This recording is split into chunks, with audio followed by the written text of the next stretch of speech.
Certainly with my own family, having been touched with being blessed with a disabled child as a nephew, is that the network of the family and the friends is incredibly vital as far as that network's concerned.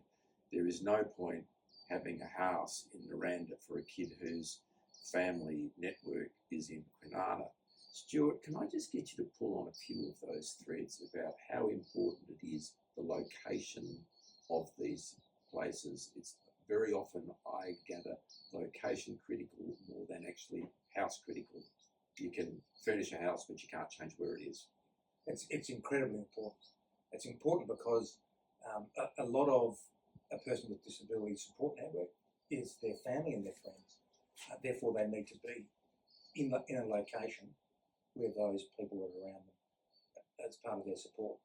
And we hear a lot of people who have no understanding about disability saying, well, the NDIS looks after that, but in fact, they don't look after that.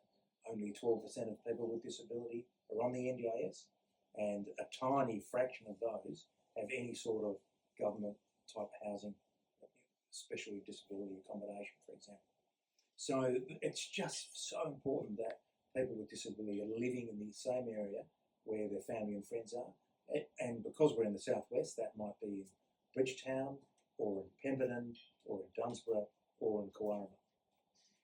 Ray, if I can drag you in here, if someone was to come to you and enunciate that problem, and just in the back of your mind is an awareness that that person needs to be in that community, would I be right in assuming that would be a great help to you to be advised of that early, rather than be putting options up that, unbeknown to you, because the information wasn't supplied, we're looking for the wrong houses in the wrong places?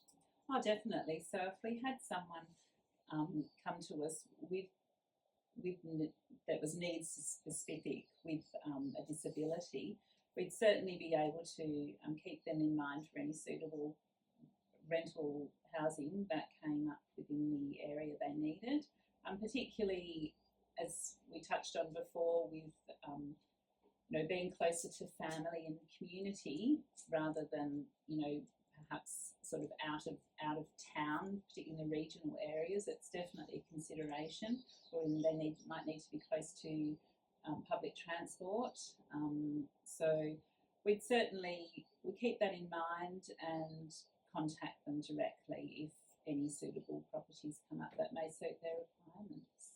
And from what I'm reading here, that personal contact, the good thing about agencies is we are generally small organisations. So if you can get face to face and just have that conversation, if it's nothing other than a 20-second conversation at the front counter, at least then there's a personal interface as against an online interface, and that strikes me as being a bigger problem that's only getting bigger as we move towards that line.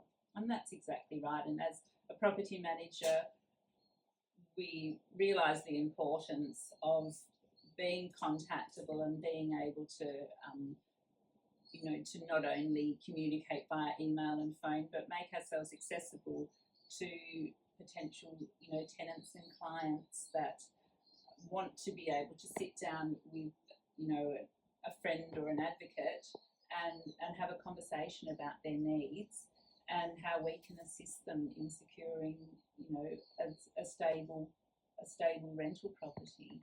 Yeah. And I would strongly suggest that a person with a disability that may be feeling uncomfortable about a one-on-one conversation with an agent, make sure that you contact an advocate and get an advocate to come along and sit and support. Yeah, absolutely.